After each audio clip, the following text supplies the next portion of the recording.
ಕಂಬಳಿ ಹುಳ ಎಂದರೆ ಇಂಗ್ಲೀಷ್ನಲ್ಲಿ ಕ್ಯಾಟರ್ಪಿಲ್ಲರ್ ಎಂದರ್ಥ.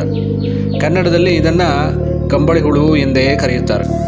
ಇದರ ಮೈ ಮೇಲಿನ ನೂಲಿನಂತಹ ಅಥವಾ ಮೃದುವಾದ ಕೂದಲು ಅಥವಾ ಮುಳ್ಳುಗಳಿರ್ತದೆ. ಕಂಬಳಿ ಹುಳುವಿನ ಬಗ್ಗೆ ಕೆಲವು ಮುಖ್ಯಾಂಶಗಳೇನೆಂದರೆ, ಇದು ಚಿಟ್ಟೆ ಅಥವಾ ಪತಂಗದ ಜೀವನ ಚಕ್ರದ ಮೊದಲನೇ ಹಂತ. ಇದರ ಮೈ ಮೇಲಿನ ಮುಳ್ಳುಗಳು ಅಥವಾ ಕೂದಲು ಮೈಗೆ ತಾಗಿದರೆ ಭಾರೀ ತುರಿಕೆ ಉಂಟಾಗ್ತದೆ. ಅಲರ್ಜಿ ಮತ್ತು ಚರ್ಮದ ಮೇಲೆ ಈ ದದ್ದುಗಳು ಥರ ಉಂಟಾಗ್ತದೆ. ಅದೇನಾಗುತ್ತೆ ಅಂದರೆ ಕಾಲಕ್ರಮೇಣ ಇದು ಕೋಶಾವಸ್ಥೆಯನ್ನು ತಲುಪಿ ಸುಂದರವಾದ ಚಿಟ್ಟೆಯಾಗಿ ರೂಪುಗೊಳ್ಳುತ್ತದೆ. ಇದೊಂದು ಕಂಬಳಿ ಹುಳುವಿನ ಒಂದು ಮಾಹಿತಿ.